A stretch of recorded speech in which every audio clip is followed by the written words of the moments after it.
Hey, what is going on, guys? It's DK back at you with another video here to break down the Monday Night Showdown slate between the Jets and the Patriots. A couple things before I get into the video. One, we're over 1.5 thousand subscribers. I know I say it in every video, but thank you guys all so much. Seriously, the support has been overwhelming. Two, I'm here to announce the winner to my weekly giveaway here, and the winner is Matthew Prodel. Probably mispronounced that last name, but ProdOEHL. You are the winner to the $20 PayPal giveaway. So either hit me up in the comment section or on Twitter, and I can get you that $20 PayPal for myself. But if you're new to the channel, again, we're doing a weekly giveaway. So starting with this video and going throughout the week, ending my Monday night video at the end of the next week, you can enter the giveaway however many videos up for the week. So if I have 10 videos up for the week, you can enter it 10 times. Again, how you enter it is all you have to do is a like and a comment in the video. That's one entry in the giveaway.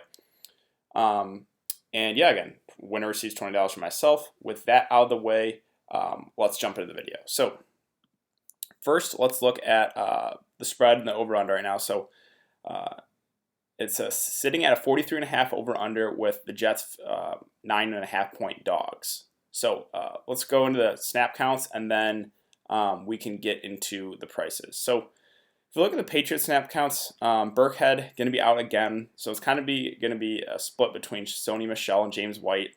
Sony Michel is going to get the lead down work while James White gets the third down work. A little bit of Brandon Bolden. He scored a touchdown in the last couple games, but not playing enough snaps for me to consider him, so I'll let others chase that.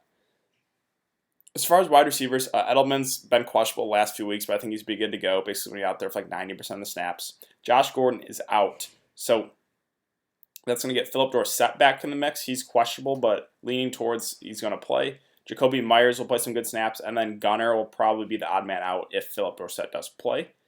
For tight ends, Izzo and Lacoste both injured. So we got Ben Watson in the mix, so we'll talk about that price in a sec. If we look at the Jets here, it's Le'Veon basically playing like 80 to 90% of the snaps, a little bit of Ty Montgomery and Bilal Powell. Don't think we can consider them, though. The wide receivers, it's pretty simple here with Robbie Anderson, Jameson Crowder, and Demaryius Thomas playing like 80 to 90% of the snaps. A little bit of Bellamy and Berrios and Smith, but not enough for me to consider those guys. Tight ends, it's still Ryan Griffin. Chris Herndon is still out, so it's me, Ryan Griffin, basically playing the whole game. And that's kind of for the snap count. So let's jump into the prices here. So at the top is Brady at 11.6K. We'll get to some value plays in a sec, where I think you can fit both quarterbacks in here. But Brady's been pretty solid, right? 20 fantasy points in every single game except for that game against Buffalo. The matchup's pretty good here. So yeah, if you can fit him in there, I think he's pretty safe. The quarterbacks always, have the highest floor. So I think Tom Brady's a pretty safe option. Same with Edelman if he plays. I know the price tag's, getting up there at 11.2K, but he's just a guy that seems really safe, right? Getting a target a bunch, 10, 7, 9, 15 targets. He's Brady's like safety blanket. So, yeah, I think Edelman's another really safe option. Now, Le'Veon, I like the price tag on him at 9.2K. Had a surprising only one catch in week 6, but normally he's a guy that, gets involved a lot in the passing game. And, again, the Jets get a huge boost with Sam Darnold back. I know the Patriots defense has been really good, but I like the price tag here on Le'Veon Bell, a workhorse back who's very much involved in the passing game. So, yeah, I think he's a really solid option. Again, matchup not necessarily the best, but I like the price tag on him. Sam Darnold, 9K. His Jets offense look a lot better with him running the helm. And at 9K, he's in play, right? You can definitely play both quarterbacks. Again, we'll get to some value guys in a sec, but I think Sam Darnold is in play at 9K. Josh Gordon being out, I'll talk about a couple other Patriots receivers in a sec. Sony Michel and James White, again, kind of splitting the work.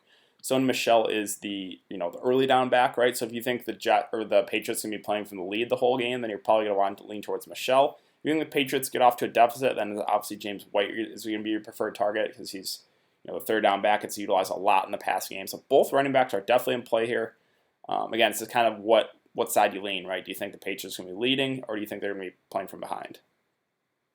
Defenses, 7.2K for the Patriots defense. I know they've been amazing, but I don't think I can pay 7.2K for a defense. On the road, yeah, I'll pass. If you really want to go there, you can, but I would much prefer a guy like Jameson Crowder for 200 less, who's going to be utilized a bunch, right? Sam Darnold loves utilizing his slot receivers.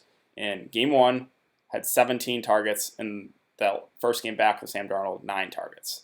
And this is a game, Jets, they're like 10-point dogs. They should be playing from behind this one, so should be a good game script for Jamison Crowder. Yeah, I like him a good amount there. Now, Robbie Anderson's a little more boomer bust, right? He's got a big play upside, a little more inconsistent, but the upside's there, so he's definitely in play.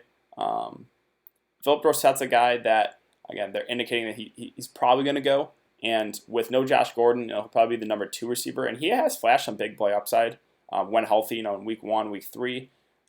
So I think he's a solid option. The concern is, again, coming back from the hamstring injury we saw with Sammy Watkins a few weeks ago. Those guys returning too early, and they re-injure themselves. So that's a concern of Philip Dorsett, but he does have big play upside. I do kind of like the price there at 6.6. Jacoby Myers at 5.6 still should get some run, even if Dorsett plays. He'll probably be the number 3 guy. I think it's Gunner that will get the short end of the stick.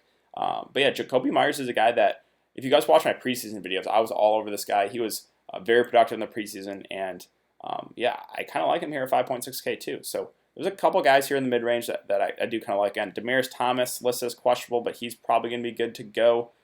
He's had a couple of limited practices, and he's going to be out there like the whole time. Again, the Jets should be playing from behind this one. So there's a lot of guys in this mid-range, like 5 to 7K range with Crowder, Anderson, Dorsett, Jacoby Myers, Demaryius Thomas. A lot of solid receivers here. So there's definitely some gold here in the mid-tier, in my opinion.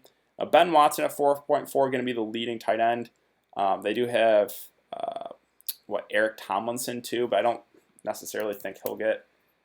I think it'll be Ben Watson gets more of the work, right?